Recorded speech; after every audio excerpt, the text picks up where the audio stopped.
PlanStudio is a markup software that allows us to go on site and complete a floor plan, as well as capture data on assets. Firstly, what we'll need to do is log in.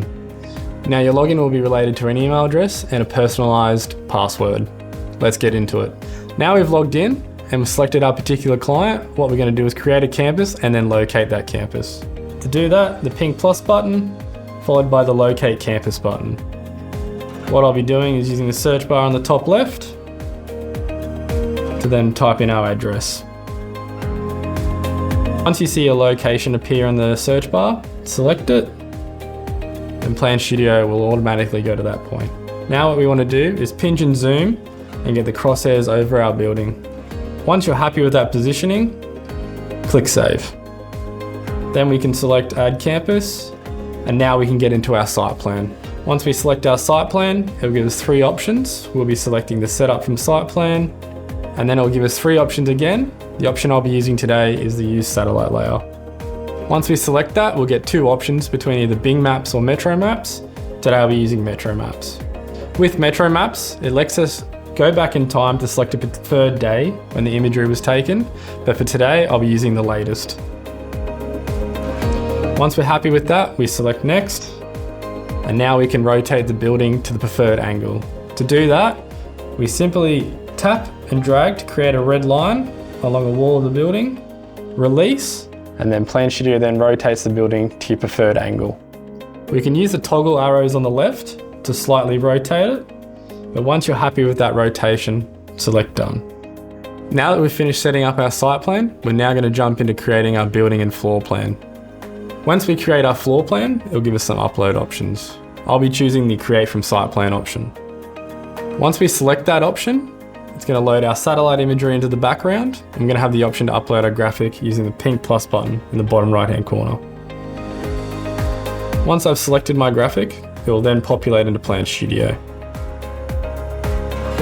Once it's populated into PlanStudio, I want to use the point-to-point scaling to get the scaling right of the building. To do that, I'll select the point-to-point option and then choose a particular wall that I want to match on the satellite imagery. Once I've done that, PlanStudio will then scale that building nicely over the top of it. Now that we've scaled the graphic, it's time to draw some walls. To draw some walls, we select the Wall tool, then tap and drag along the wall we'd like to draw.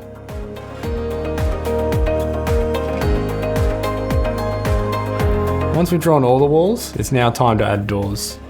Now the door sizes are stuck to the standard size of the door. We can manipulate that, but for today we'll be using the standard size.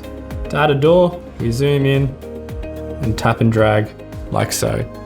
PlanStudio has a number of different doors located on the secondary toolbar. Now we've added in all the doors, we're now going to add in some stairs.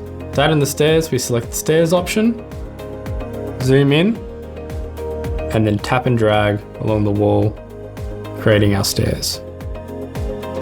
Once we've added in our stairs, we want to add in some furniture. To add in some furniture, we'll be tapping on the fixture library located at the top, and then scrolling through our fixture library, choosing our particular furniture.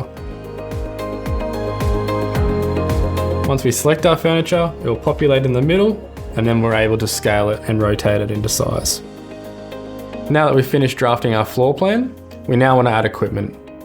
To add equipment, we want to select the Equipment tool, and then tap in the location of the equipment. Once we've done that, our pre-configured favorite icons appear, but we could also search for an icon. I'll be just selecting this CO2.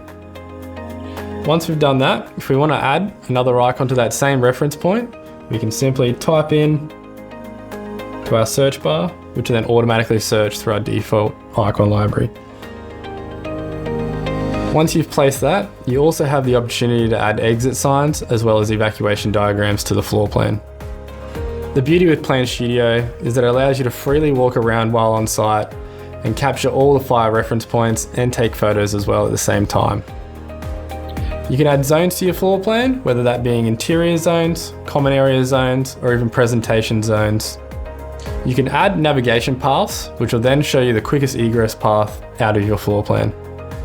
Once you've captured all your information for your site, you want to jump into the diagram preview mode, which will allow you to select the orientation of the plan, as well as change the framing and layout of your evacuation sign.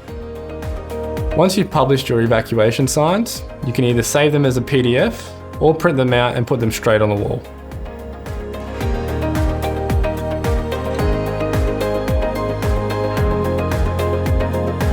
That brings us to the end.